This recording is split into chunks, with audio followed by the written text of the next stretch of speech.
we are going to discuss the lab and share data. Maybe I wrote that in the wrong way. We're going to share data and now we're going to discuss the lab because there are a couple of conclusion questions at the bottom. You with me? So underneath table B, we should have, you know, table 1, yada, yada, yada, table 2. Right here, it says percent error.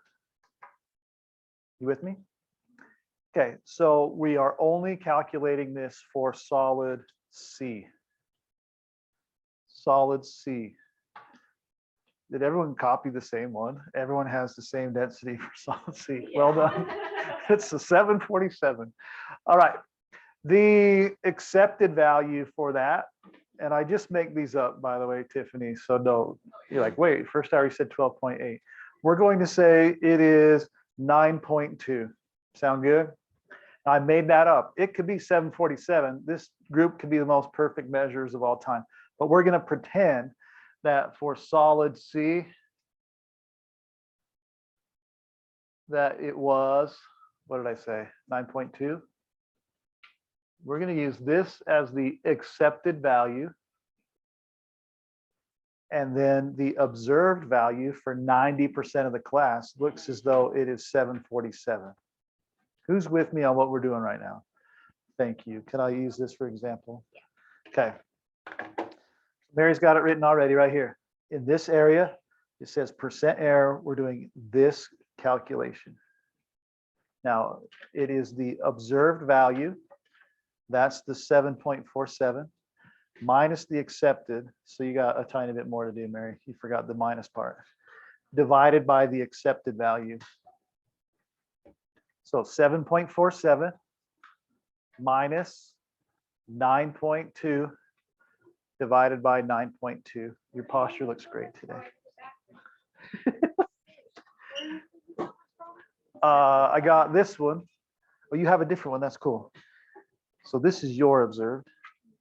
So just put an O right here, or an OB, because that'll just look like a 0. So that's what this number is going to be. Accepted, I just made up, and I'm calling it 9.2. And then just plug it in. It should be negative. How come? Tell your partners, why should it be negative? Why? Because. Good answer. But expound. Left grid, why can't it be negative? Tell marker. Or just sit there. You guys call each other and want to match today? Yep, you guys match. You guys match. So no idea on why it's okay that it's negative? None. Why it is negative? You got me lost.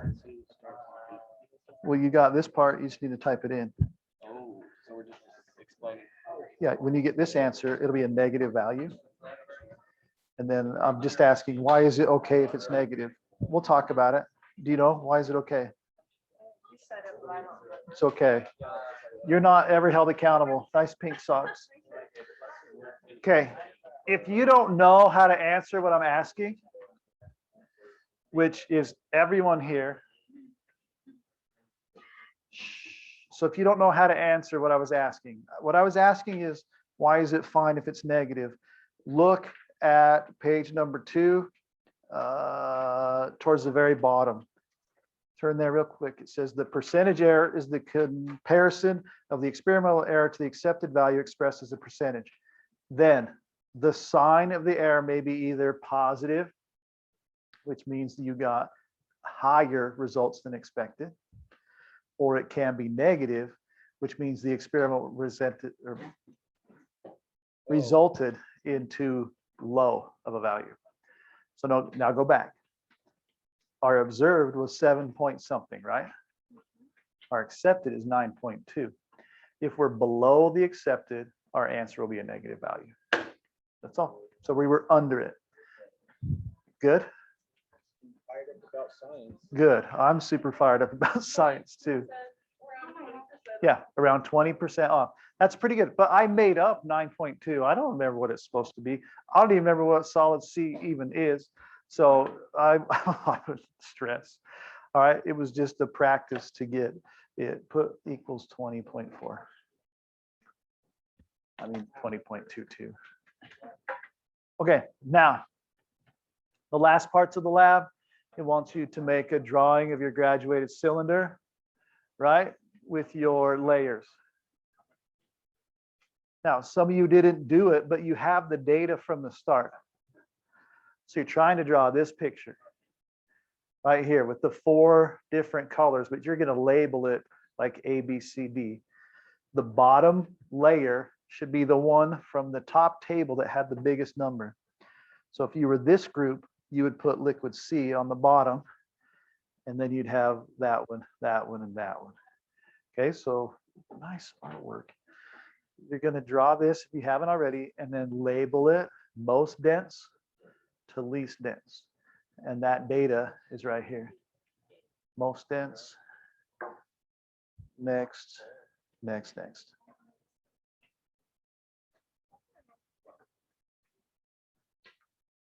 So put your layers here. And then the one with the biggest number is the letter you put here. That didn't work very well because your paper moved, but you're welcome. So you have that video? Nelson sent it to the group chat. So he has the raw video. It's from the far field, but you just see you going this way and then you flat. I don't know. It's Thursday, so probably. I don't know. I don't know. I am a transplant who doesn't like the taste of peaches and doesn't like crowds. So I'm at my house during peach days. I go to the parade. That's Saturday mornings. Oh, I won't, but you can wave to me. Cedric, shh. What is chemical B? It's probably iron, if I remember right. Yeah. Oh, chemical B? I'm sorry. What color was that? Was it clear? That's vegetable oil. Yeah. Sorry. For the solid. Yeah, absolutely. Hey, listen, and you can go. You're juniors. If you need to go to the bathroom, just walk up and go. Fair enough. I don't need to know that you gotta go to the bathroom. If you need to blow your nose, I don't have tissues here because I don't like the sound of that. So you can go to the bathroom and blow all you want. Sound good? So now don't be the kid that just walks out every day. Then we'll have a chat and I'll be annoyed. But you generally need a break or to go to the bathroom. Just stand up and go. I'm not that stressed about it. Okay. The last question, letter two. Number 2 says, how would you find the volume of an irregularly shaped object that floats in water? Will you please talk and see if you can answer that? Great job that you already did. Great job that you already did. You did not. I rescind my knuckles and I'll give them to James. I don't know, but at least you tried. I haven't read it. I only wrote down like. Well, that is a true statement, but you wouldn't be able to do it that way. So it's something that floats in water. So how will we find its volume? We know if it sinks, we just measure the difference. That's good math. Let's see what the 2 people that tried wrote. But I wanted to. I have no idea. It's different.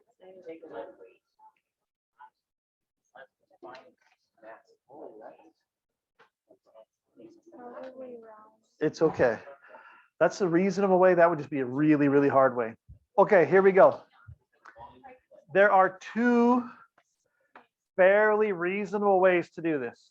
And the first one I'm going to say, you're like, that's cheating. No, it's not. Eat it. I grade your test. You push it under the water.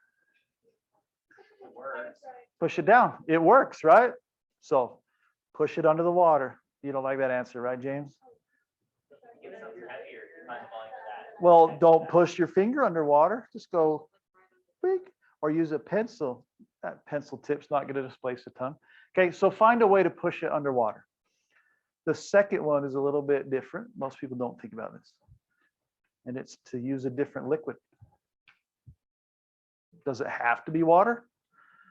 No, we learned 2 liquids were less than dense than water in this, didn't we? So we could get one that's less dense than water and see if it sinks in there and then measure its displacement.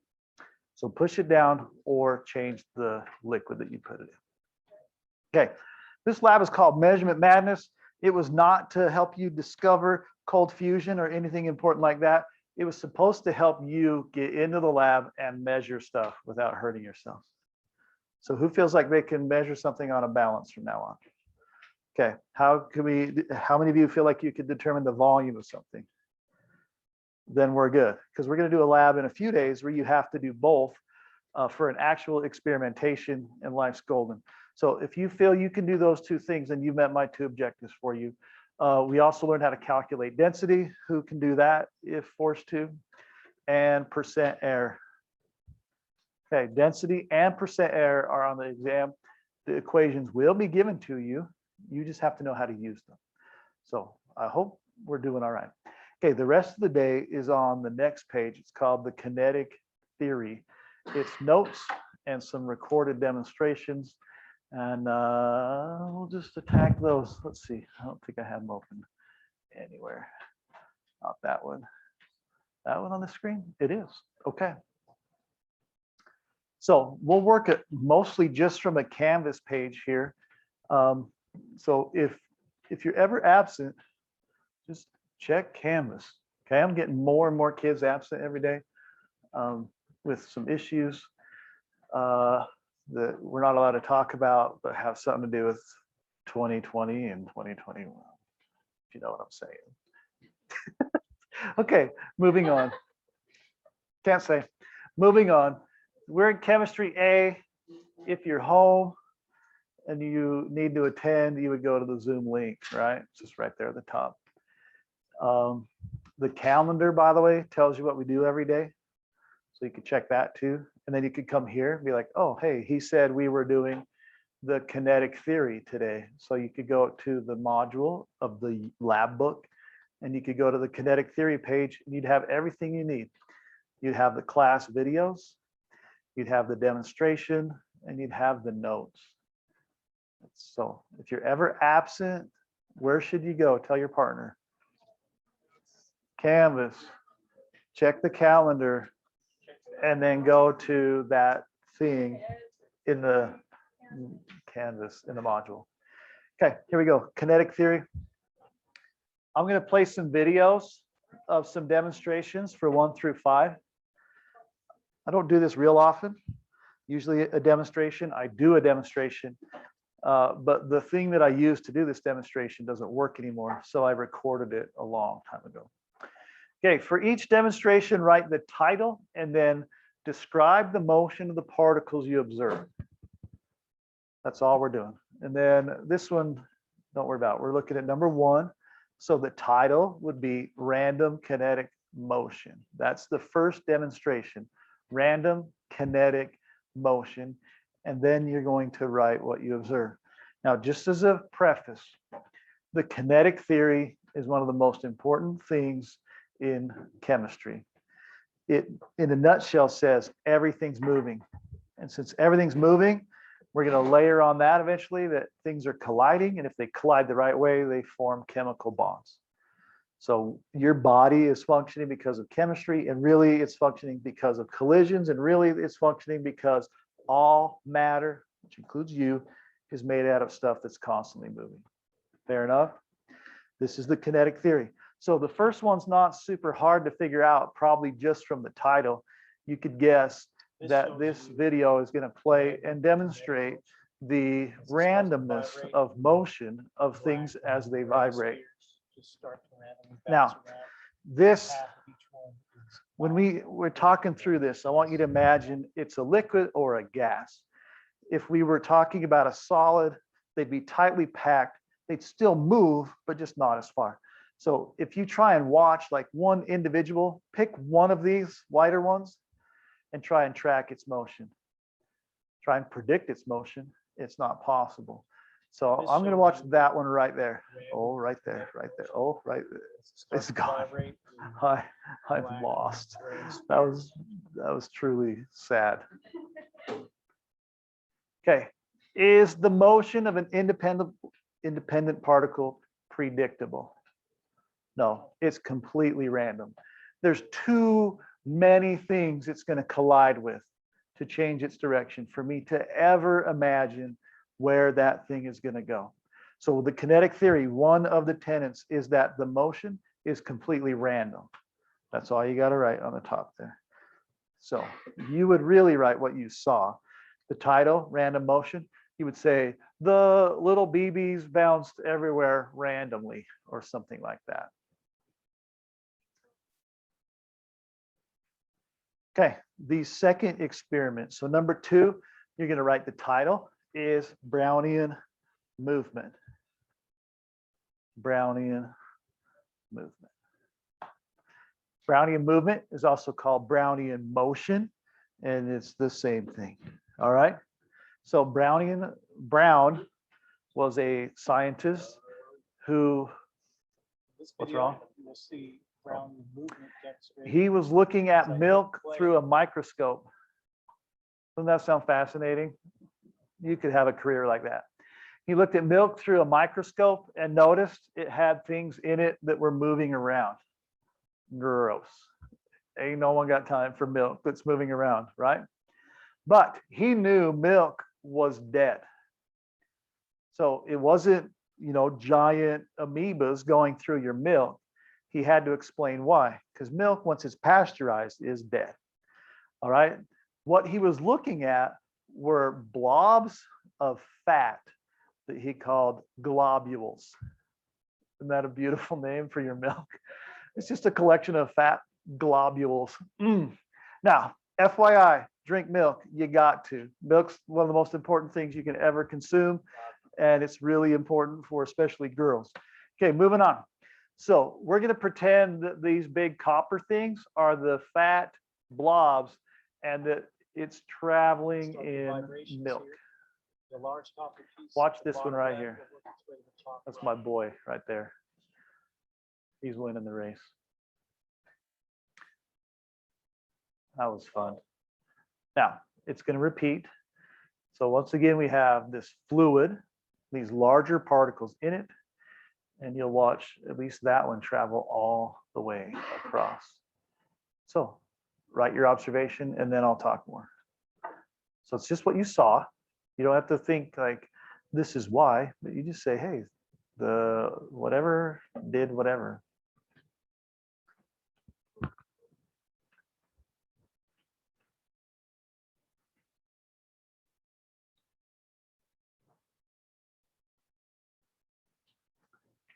All right. So here is what scientist Mr. Brown thought. He knew milk was dead and didn't have anything living that could swim across the petri dish. So he hypothesized and came up with his theory that the large fat particles were moving because of the collision with smaller particles. So this large piece of copper is going to travel across here because all the little particles push it that way. If you watch the video with kind of that idea, you can see exactly like how he would think it was alive, but also able to explain that what really was happening is the fat was moving through a fluid with smaller particles you could not see that were causing it to move. Okay. So the Brownian movement or motion is pretty much defined as the movement of large particles through a fluid because of collision with smaller things. And honestly, this could be, I won't name anyone, but a larger individual trying to get to class when you go through by the library. All right, now they have legs, but you definitely get bummed, right? You're like, oh, hey, I'll go this way instead, right? Or it's you in the ocean. Right as a wave comes, the wave is made up of things that are extremely smaller than you, but you're going to move when that wave hits you, right? All right, good enough. So that is Brownian movement. Now, have any of you ever been bored enough that you look at the dust travel through the light of the projector? James is like, I'm all over that. I do that all day. Who's done that before? All right. Now, in my high school, well, my whole life, we had chalk and there was constantly dust. There was way more dust to look at than here. And I would just be bored and I'd watch a dust particle and it's just cruising like that way. And then its life completely changes. And then it goes this way. And you're like, wow, what if my life was that way? And I was going that way forever. And then just randomly I'm going this way for no reason. All right, well, what made that dust particle change directions? Tell your partner, not me. What made it change directions? Okay, flexing on everyone. All right, so Gibby, she decided to tell me, not her lab partner, which is fine. James is scary. All right, she said air particles changed its direction that we don't see. I put in a little too much information there, didn't I? All right, so we've got Mr. Dust Particle just cruising this way, and then thousands of little air particles, like in a draft or whatever, came and hit it and caused it to go the other direction. That's Brownian movement. All right, it's the movement of a large particle due to collisions of smaller particles. Fair enough. I feel like I've said that too much. All right, here we go. The next one is called diffusion. Now, I do have a habit in my life of saying diffusion, and I'm sorry if that, whatever, if it bugs you. Here we go. So what I have, I should have filled this up more. I have my regrets, but whatever. We have the darker beads and the lighter beads, and this machine has nothing to do with race. They're BBs. All right, this machine is just going to shake things back and forth. You ready? You can probably predict after this runs for a while, what's going to happen. Okay, well, you won't say it out loud, but I definitely see some hand motion that is suggesting that they're going to mix. Right, Carly? All right, good. Right, Roach? Oh, yeah. They did the same sign language of all things. Yep. Weird. They weren't even looking at each other. Okay, here we go. So we'll start this up. And it takes a little while, but you'll see some of the white things are starting to move and blend in with the darker. Let me mute this because you don't need to hear me right now. Now, we're not going to watch this for 10 minutes, but if we did, it would become more and more uniform or homogeneous. So I'll just pause it right here. And we can see there's definitely some mixing of the two substances. Okay, write what you saw.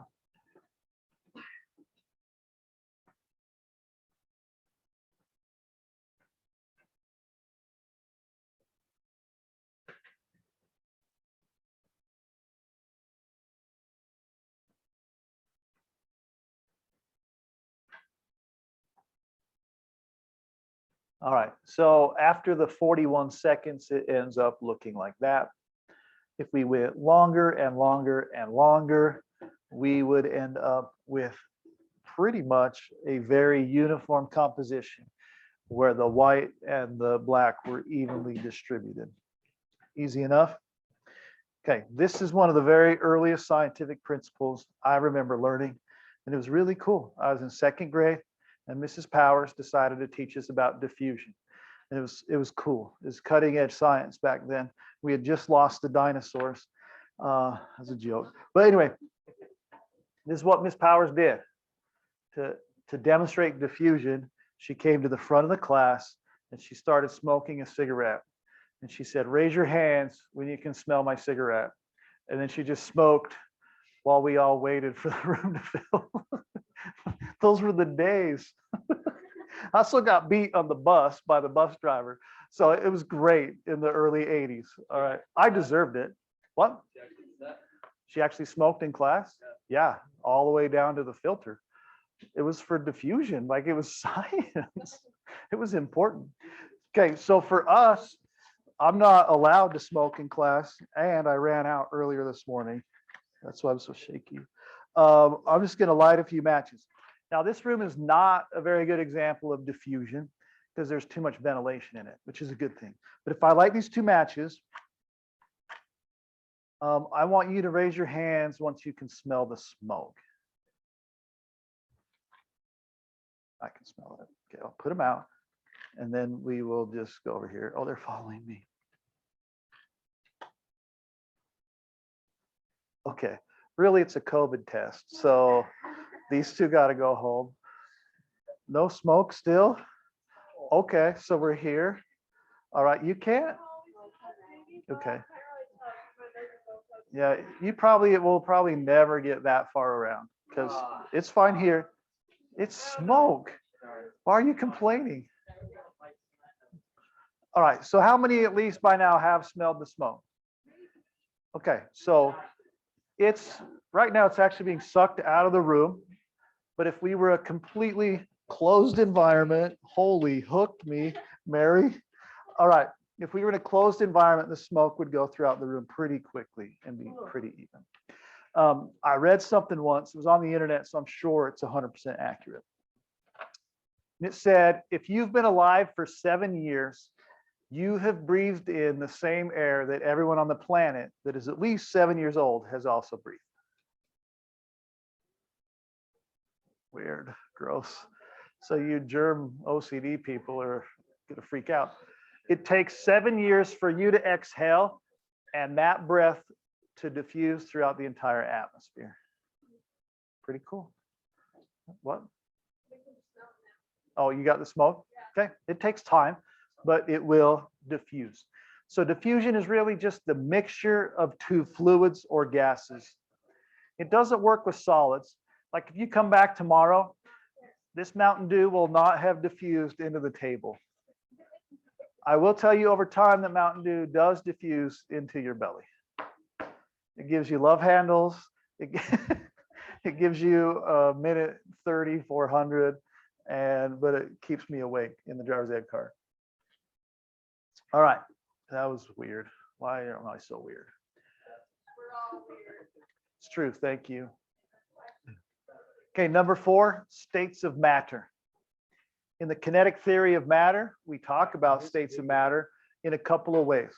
And you don't have to write all of it because we'll write it again in a whole different lab book.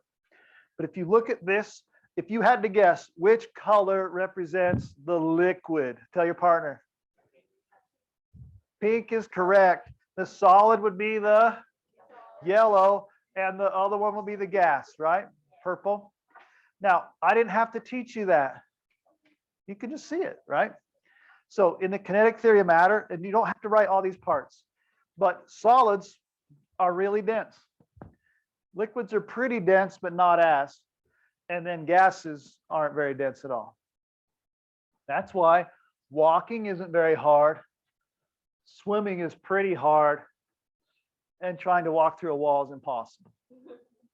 And I experienced this all in a swimming pool one day. All right. I started on the diving board and I dove, and we were seeing how far we could swim underwater. Pretty standard. Everyone's done that before, right? So I dove off the diving board into the water. So I flew through the gas. I felt the nice air blow through my chest hair. All right. I was in 5th grade.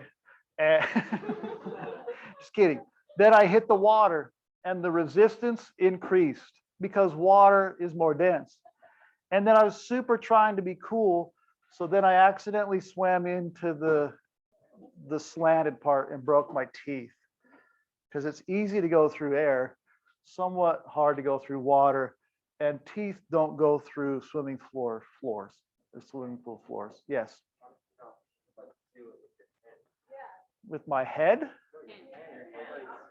I was just going for it, man. Like torpedo, just dive and go. And then, yeah. What did you need? We ended up doing that. I did not. Are you horsing around? Okay. All right. So here we go. The kinetic theory, it's based on how much there is or how dense they are, but also how fast and how far the particles move. There's a lot to it. Go ahead, Ike. You'll notice that there is quite a bit of space between the blue molecules. That is implying in the gas, the density is very low. There's lots of room between the particles. Yeah, You'll notice that the particles. that's changing its state to a liquid. So yeah, you put in energy, you heat it. So let's think of water. You heat an ice cube, it melts, then we can swim through that water. Then we boil it, it becomes steam, and we could walk through steam. It hurt. But yeah, we put in energy, we break the intermolecular forces and make it so we can go through them. Okay, now I said a lot. You write whatever you feel like for solid, liquid, and gases, but don't try and write everything I said. Yeah, that's fine. See ya.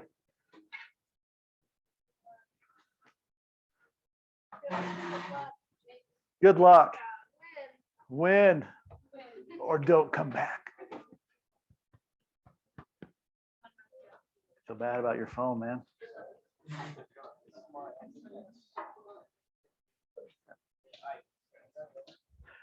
Okay, we got it. So there's a lot. We're going to move to the last one. That was fascinating. Heat and temperature, correct. Okay, this one's pretty cheesy, but it's just showing you basically how particles move in hot versus cold temperatures. And it's just going to repeat. Compare the temperature of something. Oh, I'm talking. In the kinetic theory, when something's hot, particles move quick versus something that's cool. Weird. Oh, I thought I muted it. Okay, so observe the difference between hot and cold. Maybe I need to, there you go. Moving about that fast. Moving that fast. That is a great assumption.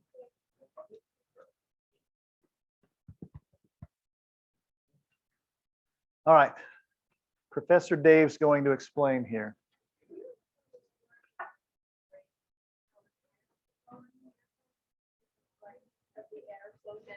Yeah. And the pressure goes up a little bit. This is the exact application of that.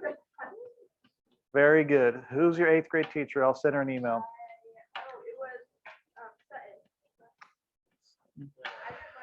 The older one or the younger one? You guys need to not talk as much. So Grandma Sutton? Okay. All right. Professor Dave here is going to explain a little bit. We're going to watch like the first minute and a half is all. And he's trying to talk to you a little bit about temperature and heat and kind of what temperature is really defining. So here we go.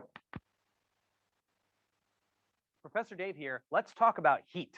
He knows a lot about the science stuff. Professor Dave explains. We are all quite familiar with the concept of heat and can describe the sensation of feeling too hot or too cold. But understanding what things like heat and temperature. I got to take a time out and say I was observing psychology class today. Anyone in psychology with a new teacher right now? It was the weirdest thing. Jana Colvin. They showed a video about the genie, the feral child. You have no idea what I'm talking about. Okay, now you know. And she interpreted temperature different, and so did Victor. And it turns out your view of temperature depends on how you were raised. I'm like, no, this is so against everything I've ever heard of in my life. But it was cool. Sorry, I just had to interrupt there. It was cool. Really are on the molecular level can be pretty tricky business. Nevertheless, we must fundamentally understand them as a prerequisite to learning about thermodynamics. So let's dig into this abstract concept. We can start with temperature, like the temperature outside today. It might be hot, it might be cold, but in science, we want to quantify everything that we can. So saying something is hot or cold just isn't enough. We want to be able to say how hot or cold with numbers. But that begs the question, what is it that temperature is physically measuring? Temperature is measuring the amount of heat energy available for work in a system. And heat energy is related to the average kinetic energy of the atoms and molecules within that system.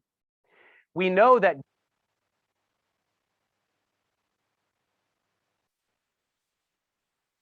amount of kinetic energy that's present. And we measure that with reporting in temperature. Molecules within that system. We know that greater kinetic energy means objects will move faster. And this is true of molecules in the atmosphere, just as it is of macroscopic objects. So higher temperatures simply mean faster moving particles. Okay, this is the main and entire reason I want to watch this video is right here. You must tie these things together, which kind of you already did. All right. We knew when I was about to play that, how many of you knew the faster one, they were going to move faster? Sorry, the hotter one, they were going to move faster. We know it, but make sure you don't forget it. In the kinetic theory, we define temperature and higher temperatures as faster moving particles. Cedric. Why is there so much carbon dioxide and where's the carbon? I don't know. I'm not too worried about it. Okay, do me a favor and put your hand on your desk. Most of you will feel the desk is being cooler. Is that everyone in the class today? You put your hand there, you feel it as cool. So your hand or the desk, which one has faster moving particles in it? Your hand. The desk is cooler. That sensation you're feeling is your hand losing energy to the desk. That's what you feel is being cool. It has temperature. Everything has energy depending on its temperature. Now, when we think about those things in a solid, remember they didn't move very far, but that yellow one was vibrating, right? They just vibrated back and forth. So they're dense, but they do have energy as long as they have any temperature. So if the desk was at absolute zero, then no energy. But if I touched absolute zero, it would burn me so fast because my energy would leave my hand so fast that it would destroy my fingertips. If we can stop them, yeah, theoretically, absolute zero we can. The absolute zero is really hard to get to. We don't have the tools to measure if we're there yet. Because if we're going to measure to make sure we are at absolute zero, we have to destroy absolute zero. Because everything we have that measures temperature requires moving particles. But absolute zero means there's no moving particles. So it's like a paradox right now. Okay, that's all we need from Professor Dave. Just know that temperature is related to the speed of particles. Okay, those are all of the demonstrations. Now let's fill in the notes pretty quick. I'm coming. I just had to zoom in for the people struggling. That marker's not distracting at all. I like how you highlight and then write notes. That's smart. A+ student right there. Sorry. You're making fun of my child. Did you know these there? We're gonna start a band. No, but Guess what it's called? Slap Monkey. It's gonna be so cool. okay. Derek blows my mind at his ability to sing. Yeah. Like we were yell. Singing, we were singing Avril Lavigne, and he was just Oh, he'll like, send it. He was. There's no fear in Derek Davidson. Realized if we moved the absolute zero thing, number 3 would become false. Absolutely. Okay, so number one, all matter. These are the tenets or ideas of the theory. All matter is made up of really small stuff. Between the particles is mostly empty space. Particles are in constant random motion, and the motion suggests energy. So your table, yes, it definitely has energy. Now, here's my favorite part of the whole year. I'm going to blow your minds. Are you ready? I'm going to draw a picture of the atom. How much time I have left here? I got plenty of time. The atom has a nucleus in the middle, and then it has electrons out here somewhere. Between here and here is nothing. 99% of the atom is nothing. What did the slide we just read say? Between matter is what?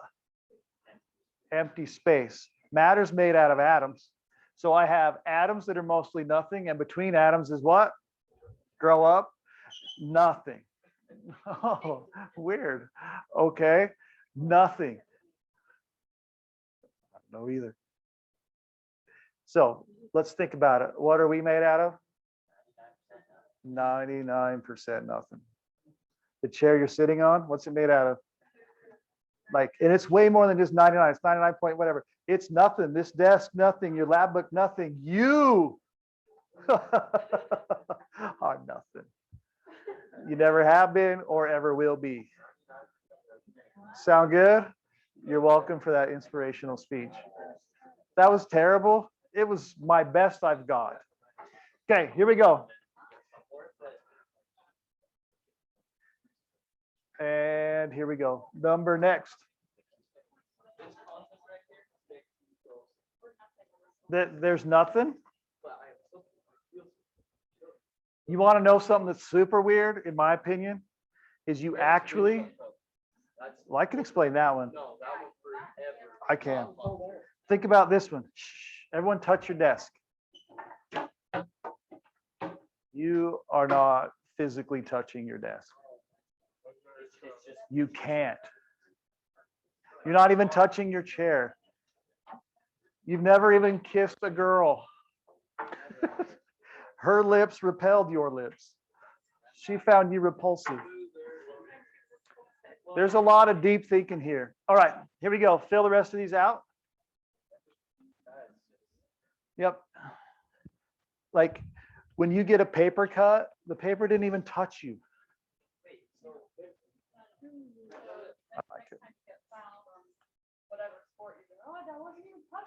Yep. Yep. Next time I call James into the office, he's like, I didn't even touch him. No. Okay, here we go. Oh, hey, there's the voice crack. You're welcome. First one of 2021. Shh. Stick with me these last few minutes. Temperature measures the average kinetic energy. We learned that the units are K, F, and C. The temperature at which motion of particles ceases is known at absolute zero. You're welcome. All right. Brownian motion is the random movement of very small particles suspended in a fluid. Don't talk. That results from collisions with other molecules. So if we wanted to move Kylie across the room, but she wasn't allowed to take a step, we could do it. We all just need to hit her, right? Okay. We wouldn't do that, but like we could. All right, diffusion is the ability of one substance to penetrate into a mass of particles of another substance. It's just two gases or liquids or gas and a liquid just mixing because they're always moving. And then finally, this has to do with the tires. The pressure of a gas in a closed container can be explained by the movement of molecules and their collision with the walls of the container. So the only thing keeping your tire inflated is the collisions of the air or nitrogen, whatever you have in your tire molecules that push it away.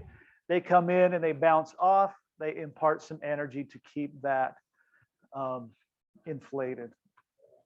Okay. The kinetic theory cannot be understated. It's pretty simple. Matter's made up of really small things that's always moving. That's really it. But just because it's simple doesn't mean it's not important. It will govern every chemical reaction we have in chemistry. And we study chemical reactions a lot in chemistry. All right, so if you look at the front cover, you don't have to get it out because my good friend has it out right here. You will see that number 8 is the kinetic theory of matter concepts. We covered number 8 on the competencies today. So hold on. We've already covered now the matching terms. We haven't like directly studied them yet, most likely, but you can. We've written them in. Number 2, safety, accuracy and precision, density. I'm going to skip 5 and 6. We haven't done that. We've done 7, 8, 9, and 10. So we're most of the way done with what you'll be tested on. Sound good? Okay, tomorrow. We're going to study about the scientific method, which I think is fantastic. We'll talk about its strengths and its weaknesses and just have a ton of fun. And I'm just really trying to kill time till the bell rings so that people don't line up at the door and drive me nuts. You know what I'm saying? We could talk about it longer if you, oh, the bell rang. Who would have known?